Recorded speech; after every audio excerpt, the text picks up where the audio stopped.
आऊज़ुबिल्लाहिमिनश्शैतानिर्रजीम बिस्मिल्लाहिर्रहमानिर्रहीम अस्सलामु अलैकुम वरहमतुल्लाहि वबरकातुहू। व्यूअर्स, मैं हूं मोहम्मद नदीम और आप देख रहे हैं H Tech IT education C++ programming का ट्यूटोरियल।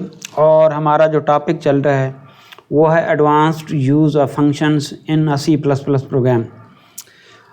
इस लास्ट टॉपिक के अंदर हमने देखा था कि passing by reference, passing by value, arguments जो पास करते हैं फंक्शंस को, उनसे क्या मुराद है, और इससे रिलेटेड दूसरी चीज़ें देखी थी। अभी जो हम इस वीडियो के अंदर जो चीज़ लर्न करने जा रहे हैं उनमें से पहले नंबर पे है पासिंग अरेज, यानी कि फ़ंक्शन को अगर आपने अरेज पास करनी है एज ए आर्गूमेंट तो वो कैसे करेंगे। उसमें हम देखेंगे कि उसकी डिक्लेरेशन कैसे होगी, और जब आप उसे फंक्शन को कॉल करेंगे तो उस वक्त जो अरे आपने एज ए आर्गूमेंट पास करनी हो कैसे पास करेंगे। दूसरे नंबर पे जी इसमें एक और बड़ा इंपॉर्टेंट और एडवांस लेवल का टॉपिक वो है ओवरलोडेड फंक्शंस। तो काफ़ी थोड़ा सा ये कंसेप्ट मुश्किल होता है। इंशाल्लाह मैं आसान अंदाज में आपको समझाने की कोशिश करूँगा, चूँकि मुझे थोड़ा अंदाज़ा है कि इन टॉपिक्स के ऊपर थोड़ा जो लोग हैं घबराते हैं। घबराने की ज़रूरत बिल्कुल नहीं है। इंशाल्लाह मैं आपको बहुत आसान अंदाज में इनका एक तो पहले ओवरव्यू दूंगा, दूसरे नंबर पे आपको प्रैक्टिकली ये सारी चीज़ें करके और उसके बाद जब आपको एक्सप्लेन करूँगा तो सारा कंसेप्ट क्लियर हो जाएगा। उसके बाद है जी रिकर्सिव फंक्शंस। ये रिकर्जन का एक टॉपिक है प्रोग्रामिंग के अंदर, ये भी अक्सर यूज़ होता है। और अगर हम इस फंक्शन को, एक फ़ंक्शन को रिकर्सिव बनाना चाहें तो वो हम कैसे बनाएंगे, तो वो हम इंशाल्लाह इस वीडियो के अंदर हम देखने जा रहे हैं। अच्छा, सबसे पहले हम स्टार्ट करते हैं कि अगर हमने अरे पास करनी है तो वो कैसे करेंगे। देखें, इसका एक छोटा सा प्रोग्राम मैंने टाइप किया हुआ है, वो टाइप करके मैं कॉपी करके ले आता हूँ ताकि टाइम बच जाए हमारा। ये लें जी, आपके पास ये एक फंक्शन आ गया, थोड़ा सा जूम इन कर लेते हैं। अच्छा जी, इसमें ये देखें एक मेरे पास फंक्शन है माई फंक्शन, और उसके अंदर एक अरे डिक्लेयर की। ये आपको अगर आप रिकॉल करें, जब हम अरे डिक्लेयर कर रहे थे तो उसका यही सिंटैक्स होता था कि पहले अरे की डाटा टाइप, फिर अरे का नेम और उसके कितने एलिमेंट्स हैं। तो उसी तरह ये हमने पैरामीटर यहाँ पे इस फंक्शन के अंदर डिफ़ाइन कर दिया। इसकी रिटर्न टाइप वाइड है। अच्छा जी, अब इसके अंदर मैंने क्या किया है कि एक लूप चलाया है 0 से लेकर 5 तक, यानी कि लेस देन 5 4 तक चलेगा। और चूँकि इसमें इंडेक्सिंग भी 0 से 4 तक होगी, फिर 5 एलिमेंट पूरे होते हैं, तो उसमें ये मैंने सी आउट कराया है, ठीक है। और उसके बाद फिर मैंने इनमें से हर एक एलिमेंट को 2 से मल्टीप्लाई किया और रिज़ल्ट इसके अंदर स्टोर कर दिए। उसके एंड पे मैंने हैंडल कर दिए। अच्छा, अब मैं क्या करता हूँ, अब मैं ये करता हूँ कि मैं इस फंक्शन को, यानी कि ओवरलोडेड फंक्शन कह रहा हूँ, ये जो हमने अरे पास की है इस फंक्शन को मैं कॉल करता हूँ और देखता हूँ कि इसको कैसे हम यूज़ कर सकते हैं। अच्छा, यहाँ पे ये भी एक मिनट में कॉपी करके यहाँ पे ले आता हूँ ताकि टाइम बच जाए। आपका टाइम बड़ा कीमती है, और मैंने देखा है कि पिछली वीडियोस के अंदर को थोड़ा सा टाइम ज़्यादा लगा है, और मुझे अंदाज़ा हुआ कि थोड़ा आपका टाइम कम लगाया जाए ताकि आप शॉर्ट टाइम में ज़्यादा अच्छे तरीके से इसको समझ सकें। अच्छा जी, पासिंग अरेज के अंदर मैंने ये एक अरे डिक्लेयर कर दी, बाई चांस नाम वही रख दिया, अगर डिफरेंट भी रखूँगा तो कोई इशू नहीं है।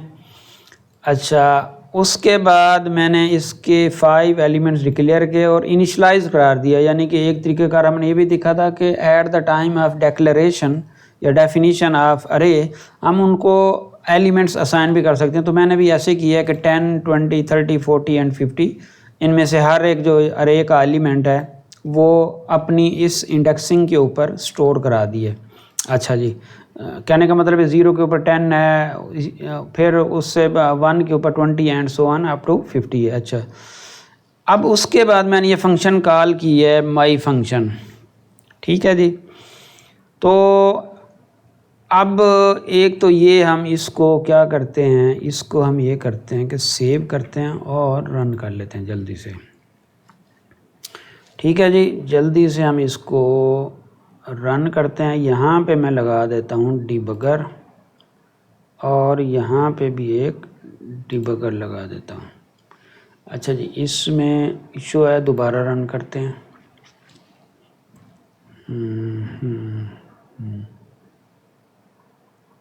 अच्छा, अब आ गया जी, प्रोग्राम हमारा एग्जीक्यूट होना शुरू हो गया।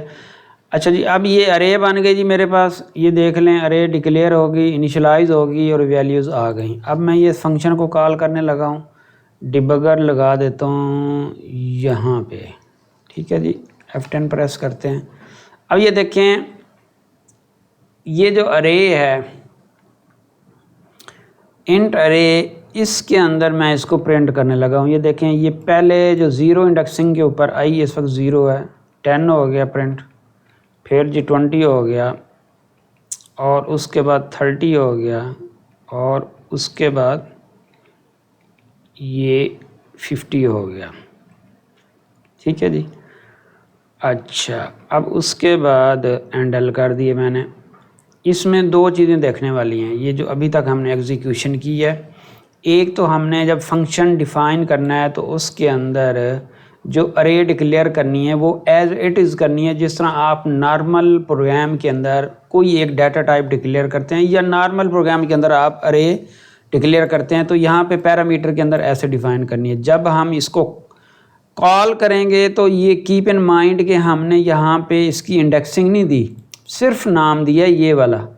ठीक है, अब ये डिफरेंस है आम वेरिएबल पास करने का और जो आपके पास अरे है वो पास करने का, कि अरे की जो हालांकि जो डेफिनेशन है उसके अंदर एलिमेंट्स भी हैं और हमने यहाँ पे एलिमेंट्स बताए भी हैं, लेकिन जब आप कॉल करेंगे तो कॉल के वक्त सिर्फ आपने उस अरे का जो नाम है वो पास कर देना है। अच्छा, इस प्रोग्राम को अब ये तो यूँ कह लें कि सिंटैक्स की हद तक था, मैंने आपको बता दिया कि ये इसकी जो फंक्शन डिक्लेरेशन है वो इस तरीके से होगी और इसको जब कॉल करेंगे तो हम क्या करेंगे, बाय नेम करेंगे। ये दो पॉइंट्स बहुत ज़रूरी हैं एग्ज़ाम पॉइंट ऑफ व्यू से या आपके इंटरव्यू पॉइंट ऑफ व्यू से, क्योंकि मेरा फोकस ये है कि आप अगर एजुकेशन हासिल कर लें तो उस केस में आपकी एजुकेशन के अंदर कंसेप्ट क्लियर हो, और अगर आप जॉब ढूंढ रहे हैं तो इंटरव्यू के लिए आपकी अच्छी तैयारी हो, और अगर आप एक प्रोफेशनल प्रोग्रामर हैं या डेवलपर हैं और डेवलपमेंट कर रहे हैं तो उस केस में भी आपकी यूज़फुल होगी और आपके ये कंसेप्ट काम आएंगे। अच्छा जी, अब आगे चलते हैं जी। अब मैं ये करता हूँ कि मैं इसको इस कॉलिंग प्रोग्राम के अंदर, यानी कि ये मेरा कॉलिंग प्रोग्राम है, कॉलिंग फंक्शन है और ये कॉल्ड फंक्शन है। ये भी एक चीज़ है कि दो फंक्शन होते हैं, एक वो फंक्शन होता है जो कॉलिंग होता है, ये मेरा मेन जो फंक्शन है ये कॉलिंग है, और कॉल्ड फंक्शन कौन सा है, माई फंक्शन, ये कॉल्ड फंक्शन है। अच्छा, अब मैं यहाँ पे ये करता हूँ कि कंट्रोल ए फॉर्मेट सिलेक्शन। अच्छा जी, सी आउट का सी उड़ गया, सी लिख देते हैं।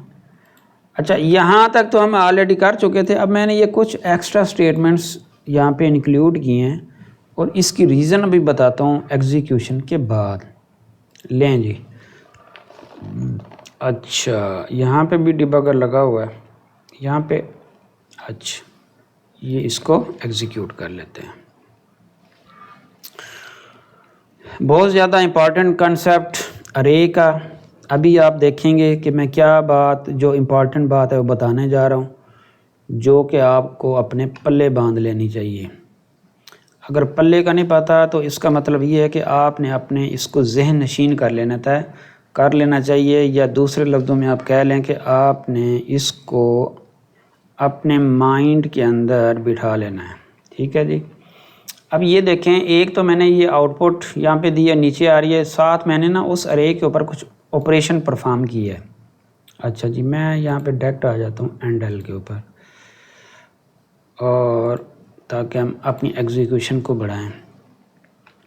अच्छा जी, अब जो ये फंक्शन मेरा मुकम्मल हुआ है तो इसके बाद जो वेरी नेक्स्ट स्टेटमेंट थी वो फंक्शन यहाँ पे आ गया। अच्छा, अब हम ये करते हैं कि ये जो मेरे पास अरे है जो मैंने यहाँ पे इनिशियलाइज़ की है, ठीक है, और यहाँ पे ये मैंने अरे इस फंक्शन के अंदर पास की थी, ऊपर जो फंक्शन आपको नज़र आ रहा है। अब मैं इसको प्रिंट करता हूँ कि देखता हूँ कि क्या वो जो मैंने ऑपरेशन किया था इसके ऊपर कोई इफ़ेक्ट तो आया कि नहीं आया। अभी देखते हैं। ओहो, ये तो कहानी डिफरेंट हो गई है भाई। ये देखें भाई, सूरत हाल ये है कि जब मैंने अरे इनिशलाइज कराई थी और इवन के इस फंक्शन के अंदर यूज़ किया था तो इसकी वैल्यू ये 10, 20, 30, 40 एंड 50 थी, जो कि ऊपर प्रिंट हो चुकी है। लेकिन जो ये फंक्शन मेरा कॉल हुआ है तो उसके बाद फिर मैंने ये ज़रा चेक करने के लिए, ये देखें आपके सामने यहाँ पे स्टेटमेंट लिखी हैं और मैंने वही जो अरे ये है ये इसको डिक्लेयर की है। अब इसकी वैल्यू जो आ रही है 20, 40, हालांकि मैंने तो ये वेरिएबल पास की है यहाँ से, और यहाँ पे एक अलहदा वेरिएबल और डिक्लेयर है। और जिस तरह हम इंटीजर वेरिएबल पास करते हैं या फ्लोट वेरिएबल पास करते हैं, हाँ अलबत्ता बाई रेफरेंस पास करें तो एक अलहदा बात है, लेकिन अगर आप बाई वैल्यू पास करते हैं तो उसमें तो वैल्यू चेंज नहीं होती, लेकिन यहाँ पे वैल्यू चेंज होगी। तो भाई यही मैंने आपको बताना था, जो इम्पॉर्टेंट चीज़ मैंने बतानी थी वो यही है। अगर आप मेरी वीडियो इस वक्त देख रहे हैं तो यूँ समझें कि आप एक जो सोने में तोलने वाली बात है वो सुन रहे हैं।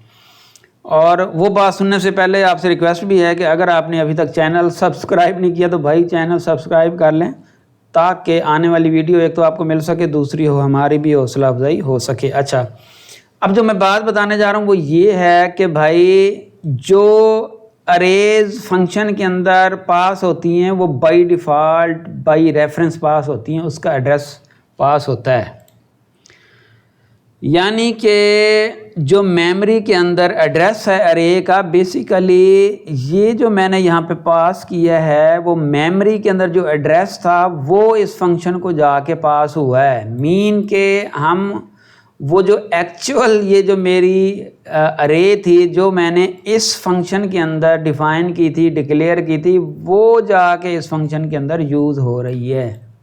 यही वजह है कि मैंने जब इसको 2 से मल्टीप्लाई किया तो अब जब हालांकि इस फंक्शन के अंदर कंट्रोल था और इस अरे का जो इस फंक्शन के अंदर अरे डिक्लेयर है उसकी वैल्यू चेंज होनी चाहिए थी, लेकिन इधर भी हो गई है। वो इसलिए हो गई है क्योंकि ये दोनों अरे सेम ही हैं। क्यों सेम है? यहाँ से उसका एड्रेस पास हुआ है। अब ये देखें ना उसकी रीज़न क्या है, उसकी एक लॉजिकल रीज़न है। रीज़न ये है कि अगर आपके पास हंड्रेड्स ऑफ या थाउजेंड्स ऑफ आइटम हों अरे के अंदर, और जनाब जब आप यहाँ से पास करें तो अब फ़र्ज़ किया यहाँ पे आपका इतनी जो मेमोरी है, थाउजेंड्स ऑफ जो बाइट्स की मेमोरी है, अगर वो फॉर एग्ज़ाम्पल अगर उसमें इतनी मेमोरी यूज़ होगी तो उस केस में अगर एक दफ़ा यहाँ पे मेमोरी क्रिएट हो फिर आगे इस फंक्शन के अंदर फिर क्रिएट हो, जो कि आम तौर पे हमारी जो नॉर्मल वेरिएबल्स हैं, इंटीजर है, फ्लोट है, उनके अंदर होता है अगर हम बाई वैल्यू फंक्शन के अंदर वो पैरामीटर पास करें। लेकिन अरे के अंदर बाई डिफ़ॉल्ट एड्रेस ही जाएगा। यही वजह है कि आपकी जो ओरिजिनल, ये अब आपने प्रैक्टिकली देख लिया, ये सिर्फ मैं कोई ज़बानी कलामी बात नहीं कर रहा या आपको ऐसी हवाई बात नहीं कर रहा, आपके सामने ये सारा प्रोग्राम मैंने बनाया है और एग्जीक्यूट किया और उसको एक्सप्लेन किया। उम्मीद है कि ये चीज़ आपको अच्छे तरीके से समझ आई होगी। तो इंशाअल्लाह अल्लाह करे ये बात आपको अच्छी तरीके समझ आ जाए, ताकि मेरी जो कोशिश है वो उसका मुझे यही फल मिल जाएगा कि आप लोगों को ये समझ आ रही है और मेरे नाचीज़ बंदे की वजह से कोई चीज़ आपको क्लियर हो रही है। अच्छा जी, अब आगे चलते हैं, और आगे चलने से पहले मैं आपको ये बता दूं कि आगे जो हमारा फंक्शन है वो है ओवरलोडेड फंक्शन। अभी हमने देखा था कि अरे कैसे पास करनी है। अब मैं इसको ओवरलोडेड फंक्शन को उसका कोड ले आता हूँ ताकि जल्दी से आपको वो भी समझा दूँ और आगे चलें।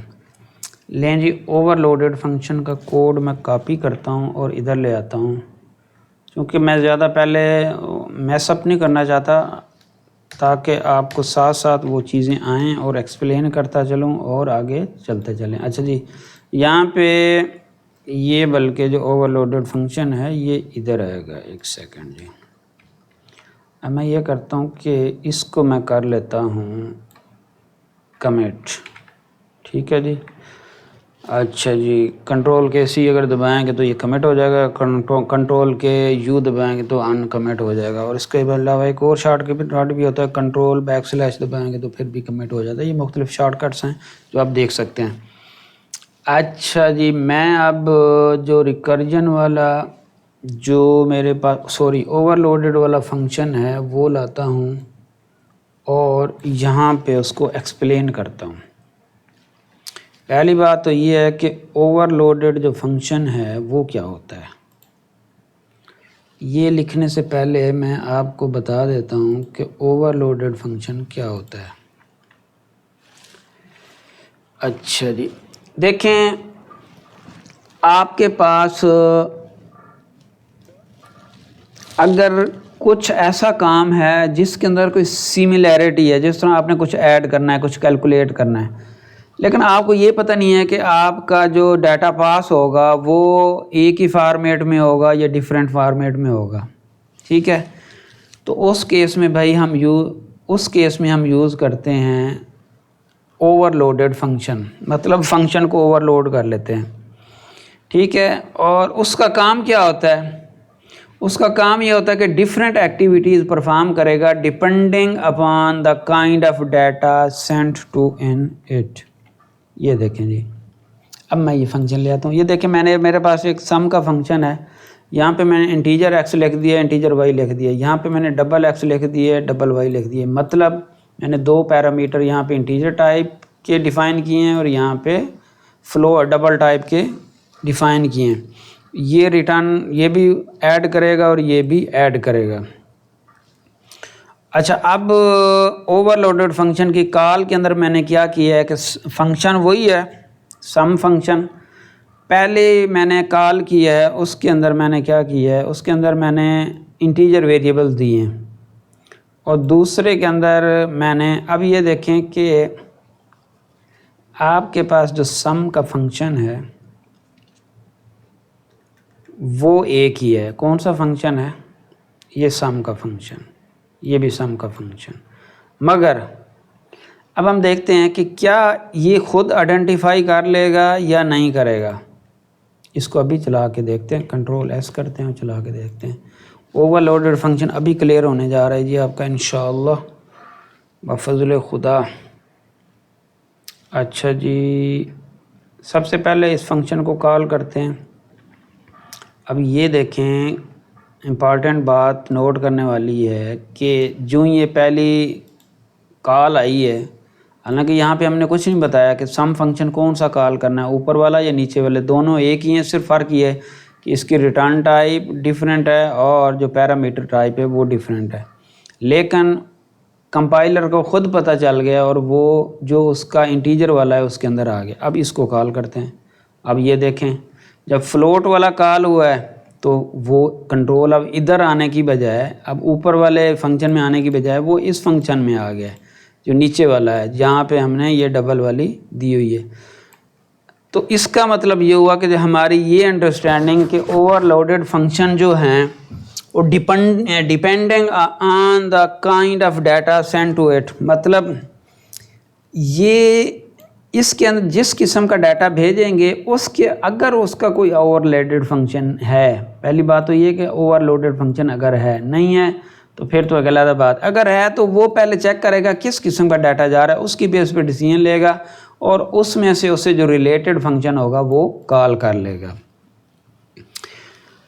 अच्छा, अब एक तो हमने ये देख लिया कि यहाँ पे ये डाटा टाइप डिफरेंट है। इसके ना मुख्तलिफ और भी वेरिएशंस हैं कि अगर आप फ़र्ज़ किया एक के अंदर 3 पैरामीटर रख लेते हैं और एक के अंदर 2 इंटीजर ही रख लेते हैं फ़र्ज़ किया, तो उस केस में अगर 2 वाले पास करेंगे तो 2 वाले को कॉल करेगा, 3 वाले को करेंगे 3 वाले को करेगा। तो कहने का मतलब ये है कि सारे का सारा जो है सिग्नेचर्स, जो उस फंक्शन के सिग्नेचर से मुराद मैं ये ले रहा हूँ कि उसकी रिटर्न टाइप क्या है, उसके पैरामीटर क्या हैं और इस तरह के उसके कितने नंबर ऑफ़ पैरामीटर हैं, ये सारे एक्चुअली फंक्शन के सिग्नेचर कहलाते हैं। तो कहीं आप भी ये पढ़ेंगे।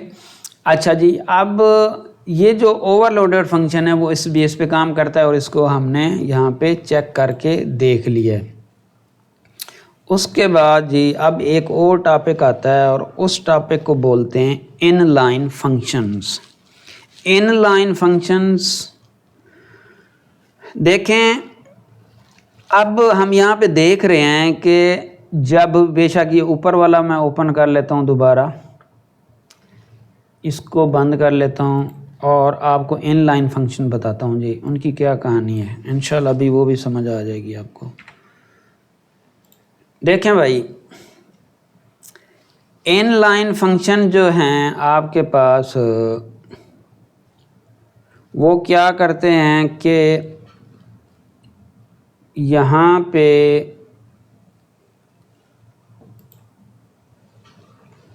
सबसे पहले तो हम ये देखते हैं कि आम फंक्शन कॉल के अंदर क्या होता है। फंक्शन कॉल में जब आपका ये एग्जीक्यूशन होती है तो यहाँ पे कंट्रोल आएगा, फिर जंप करेगा, फिर इसमें जाएगा, ये सारा मुकम्मल करेगा और फिर यहाँ पे वापस आएगा।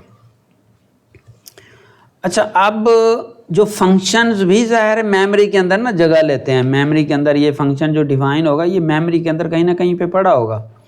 अब फंक्शन यूज़ करने का एक पर्पज़ ये होता है कि अगर इसको मल्टीपल कॉल्स हैं, यानी कि नीचे अगर यहाँ पे आप 10 दफ़ा कॉल करते हैं तो वो फंक्शन हर कॉल के ऊपर अलहदा डिफाइन नहीं होता, बल्कि क्या होता है, बल्कि उसी एक ही लोकेशन के ऊपर जो फंक्शन पड़ा हुआ है उसको वहाँ पे कॉल जाती है, वो एग्जीक्यूट होता है और फिर वापस आ जाता है। अच्छा, अब इसमें एक थोड़ा सा इशू है। इशू ये है कि आपके पास इसमें टाइम थोड़ा कंज्यूम होता है। ठीक है, आपने मेमोरी तो सेव कर ली कि 10 दफ़ा कॉल अगर फंक्शन होना है तो मेमोरी के अंदर स्पेस आपके पास कम यूज़ होगी, एक ही दफ़ा डिक्लेयर होगा और जहाँ से भी मर्ज़ी कॉल करें, 20 दफ़ा करें, 50 दफ़ा करें, लेकिन वो मेमोरी के अंदर एक ही जगह घेरेगा और जस्ट वो कंट्रोल वहाँ पे जंप करके जाएगा, उसको एग्जीक्यूट करेगा और वापस आएगा। लेकिन अब इसके अंदर जो है जब आप जंप कराएंगे तो उस केस में भी एक आपका टाइम खर्च होता है और इससे परफॉर्मेंस लो होती है, चूँकि इसमें भी जो आपके पास कंपाइलर हैं वो इंस्ट्रक्शंस ज़ाहिर स्टोर करेगा कि कब जंप करना है, किस पॉइंट पे जाना है, फिर उसकी एग्जीक्यूशन मुकम्मल करनी है, वो रिकॉर्ड सारा रखेगा। हाँ जी, अब ये इस फंक्शन की एग्जीक्यूशन स्टार्ट हो गई है, अब इस पॉइंट पे आ गया है, इस पॉइंट पे आ गया है, ये मुकम्मल कर दिया, अब यहाँ पे सी आउट पे आ गया है, फिर जी वापस वो जनाब जंप करके मेन प्रोग्राम के अंदर वापस आए। ठीक है जी, तो अब ये यहाँ से यहाँ जाना, वापस आना और इसका फिर पीछे जो आपके पास प्रोसेसर है या आपके पास जो कंपाइलर है उसको सारा रिकॉर्ड रखना, इसके लिए परफॉर्मेंस लो होती है और स्पीड कम होती है। अगर आपके पास छोटे छोटे फंक्शंस हैं कुछ, ठीक है, बजाय उसके को उनको आप उसको आपने, अगर आप ये चाहते हैं कि वो जंप ना करना पड़े, अगर आप ये कहते हैं कि वो जंप ना करना पड़े बल्कि वो जो ही आपकी ये जो आपके पास ये प्रोग्रामिंग है इसके अंदर यूज़ हो जाए, तो उसके लिए भाई यूज़ होता है इनलाइन फंक्शन। इनलाइन फंक्शन से क्या होगा कि जब आप इस फंक्शन को कॉल करेंगे तो at the time of execution, यानी कि कंपाइलेशन के दौरान कंपाइलर क्या करेगा, ये पूरे का पूरा जो इस फंक्शन की बॉडी है उठा के ये इसी फंक्शन के अंदर ले आएगा। अब 10 दफ़ा यूज़ की है तो इसका मतलब ये जितनी लाइनें हैं, 1 2 3 4 5, ये 5 यहाँ पे डालेगा, फिर उसके बाद यहाँ पे इंसर्ट करेगा और इसको यूँ कहने के एक इन लाइन बना देगा। इन लाइन ये सारी इंस्ट्रक्शन डाल देगा और उसका फ़ायदा क्या होएगा, उसका फ़ायदा ये होएगा कि आपका जो परफॉर्मेंस है वो इम्प्रूव हो जाएगी। तो अब आपके पास ये 2 वेरिएशंस आ गई इसमें से। और इसको इनलाइन कैसे बनाना है, सिंपल भाई आपने ये करना है कि यहाँ पे कीवर्ड लिख देना है इनलाइन। ठीक है, अब ये इनलाइन और कुछ भी नहीं करना, सिंपल आपने इसको इनलाइन कर देना है। सॉरी, वो इंटीजर रहेगी उससे पीछे लगाना है, Ctrl+Z इनलाइन।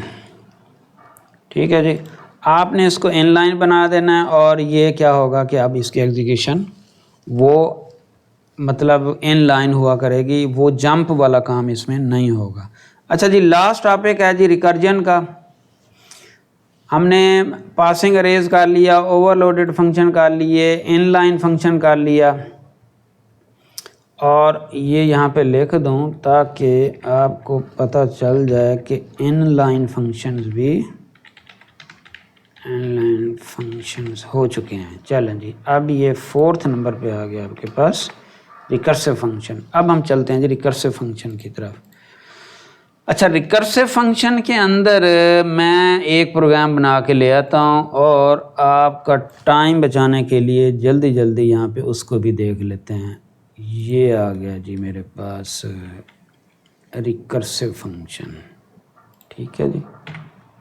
अच्छा, अब मैं इसको कॉल करता हूँ जी, रिकर्सिव फंक्शन को कॉल करते हैं और देखते हैं कि इसके अंदर क्या स्टोरी है।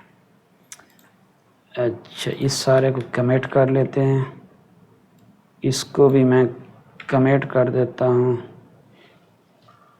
इसको भी मैं कमिट कर देता हूँ, सेव कर देता हूँ। अब सिर्फ मैं कॉल करूँगा रिकर्सिव फंक्शन को। ये आ गया जी, यहाँ पे डिबगर लगा लेते हैं और यहाँ पे लगा लेते हैं। इसमें सबसे पहले ये देख लें कि मेरे पास एक नॉर्मल फंक्शन जिस तरह होता है वैसे फंक्शन है सम ऑल, यानी कि सम ऑल का मतलब है कि 0 से लेकर 5 तक सम को सम करे और वापस रिज़ल्ट दे। अब यहाँ पे चलते हैं जी, इसकी डेफिनेशन में देखते हैं फंक्शन की। इसकी रिटर्न टाइप इंटीजर है, वो आपको पता है नॉर्मल है। उसके बाद फंक्शन का नेम होता है, फिर उसके बाद अगर कोई पैरामीटर्स हैं तो वो हैं, ये भी नॉर्मल है। अब इसमें ख़ास बात क्या है? ख़ास बात ये है कि मैंने क्या किया कि अगर k ग्रेटर दैन 0 है, यानी कि k अगर ग्रेटर दैन 0 होगा तो वो ये वाली स्टेटमेंट रिटर्न करेगा। इस स्टेटमेंट के अंदर क्या हो रहा है कि मैंने k को प्लस किया है, ये क्या आगे फिर फंक्शन लिख दिया जी, बिल्कुल मैंने ये दोबारा फंक्शन लिख दिया है। और फंक्शन कौन सा है भाई? वही वाला इटसेल्फ है। तो ये something new and something different for you. अब इसका मतलब ये हुआ कि उस फंक्शन को दोबारा भी कॉल किया जा सकता है, उसी फंक्शन के अंदर दोबारा कॉल किया जा सकता है, बिल्कुल किया जा सकता है। आपके सामने अभी होगा, मैं एग्जीक्यूट करके आपको दिखाऊंगा और ये होता है, ठीक है जी। अब इसके अंदर मैंने क्या किया कि k प्लस सम k-1 कर लिया, यानी कि इसमें से k-1 कर लिया, इसको दोबारा कॉल कर लिया और ये उस वक्त तक कॉल होता रहेगा जब तक कि k की वैल्यू ग्रेटर दैन 0 है। जो ही k की वैल्यू, अब ये देखें ना, यहाँ पे मैं k की वैल्यू माइनस भी कर रहा हूँ, जो ही k की वैल्यू 0 होगी तो फिर वो अब यहाँ पे आएगा और फिर रिटर्न करना शुरू करेगा। चलें जी, इस प्रोग्राम को चलाते हैं और देखते हैं कि इसमें क्या कहानी है जी। रिकर्जन का इंशाल्लाह जी ये टॉपिक आपका ये भी क्लियर होने जा रहा है। उम्मीद है कि ये तीनों टॉपिक आपको अच्छे तरीके से क्लियर हो जाएंगे जो अभी हमने देखे हैं। अच्छा, ये फंक्शन कॉल हो गया जी, इसको मैं F11 कर देता हूँ। अब ये देखें k के अंदर वैल्यू पास हुई है, यहाँ से 5 वैल्यू रिटर्न हुई है। अब उसके बाद क्या हुआ कि k को कंडीशन चेक करेगा, कंडीशन टेस्ट करेगा, कंडीशन को ट्रू है कि फॉल्स है। ये ट्रू हुई तो नीचे यहाँ पे आएगा, अदरवाइज इधर आना था। अब k यहाँ पे 4 है। अब ये देखें जी, ये दोबारा कंट्रोल फिर इधर आ गया। हालांकि यहाँ पे ना कोई लूप स्टेटमेंट है, ना ही आपके पास कोई while, do while, for loop, कुछ भी नहीं। लेकिन चूंकि हमने ये फंक्शन कॉल किया है तो कंट्रोल फिर इधर आया। अब ये देखें, इधर k की वैल्यू आपके पास 4 हो चुकी है, फिर इधर आएगा, फिर ये दोबारा कॉल हुआ है। अच्छा, अब सारे को मैं स्किप करता हूँ और मैं एंड पे चलता हूँ और चेक करता हूँ कि रिज़ल्ट क्या आता है जी। चलें जी, इसको चला देते हैं जी। ये देखें जी, अब रिज़ल्ट चेक करें जी। ओहो, रिज़ल्ट तो आपके पास 15 आ गया, ठीक है जी। इसका मतलब ये हुआ कि रिकर्जन के थ्रू हमने बड़े आसानी से उसको ऐड कर लिया। अदरवाइज़ फिर ज़ाहिर हम फॉर लूप लगाते और दूसरी कंडीशंस के ऊपर जाते, लेकिन ये रिकर्जन के थ्रू सारा हो गया। अब सवाल ये पैदा होता है कि हुआ कैसे है, उसकी कहानी भी मैं लिख देता हूँ जी यहाँ पे आपको, ताकि समझ आ जाए। ये देखें जी, इसमें जो काम हुआ है ना वो ये हुआ है कि इसी फंक्शन के नीचे लिख देता हूँ, बल्कि यहाँ पे, ठीक है, ताकि आपको समझ आए। ये देखें जी, सबसे पहले नंबर पे जब कंट्रोल यहाँ पे आया तो इस k के अंदर वैल्यू थी 5, तो 5 यहाँ पे नीचे स्टेटमेंट क्या रिटर्न हुई, 5 प्लस k माइनस 1 4 आ गया। ये पहली स्टेटमेंट यहाँ पे रिटर्न हो गई, यूँ समझ लें। बाकी इसके अंदर कहानी क्या है वो बाद की बातें हैं। जब आप मज़ीद आगे इसके अंदर डीपली जाएंगे तो फिर आपको थोड़ा पता चलेगा किस तरह इसकी स्टैकिंग होती है। अच्छा जी, उसके बाद फिर दूसरे नंबर पे जी अब दोबारा ये कॉल हुआ तो फिर ये 5 प्लस ऑलरेडी था, अब उसने क्या किया 4 प्लस आगे फिर सम को कॉल कर लिया -3 को। इसी तरह चलते गए, फिर ये 5 4 3, इसी तरह चलते गए 5 4, अभी तक कंडीशन नीचे नहीं आया। अच्छा, उसके बाद फिर चलते गए, अब 0 आ गया। 0 जब आएगा तो उसके बाद उसने क्या रिटर्न करना है, फिर ये इधर आ जाएगा कंट्रोल, और अब इस फंक्शन से बाहर आएगा रिकर्जन। अब ये सारा जब ये सारा हो जाएगा तो एंड पे वो क्या करेगा, 5 + 4 9, 9 + 3 12, 12 + 2 14 + 1 15 + 0 = 15। So this is the reason कि हमारे पास ये जो रिज़ल्ट आया है वो 15 आया। ये देख लें, ये 15 रिज़ल्ट आ गया। तो उम्मीद है कि आपको ये तीनों चीज़ें बड़े अच्छे तरीके से समझ आ गई होंगी। 4 चीज़ें, बल्कि पासिंग फंक्शंस के अंदर अरेज को कैसे पास करते हैं, उसकी फंक्शन की क्या डिक्लेरेशन होगी, और इसी तरह जब पास करेंगे आर्गूमेंट तो वो कैसे करेंगे, ओवरलोडेड फंक्शंस क्या होते हैं, इनलाइन फंक्शंस क्या होते हैं, रिकर्सिव फंक्शंस क्या होते हैं। मेरे ख्याल में फंक्शंस के ऊपर माशाल्लाह आपको बहुत अच्छा मटेरियल मिल गया है। तो एंड पे दुआ है कि अल्लाह ताला हम सब के हालात रिज़्क़ में बरकत अता फरमाए और अल्लाह ताला अपने सिवा किसी का मोहताज ना करे। इन दुआओं के साथ अल्लाह हाफ़िज़। मिलेंगे अगली वीडियो में। अप टिल देन अल्लाह हाफ़िज़।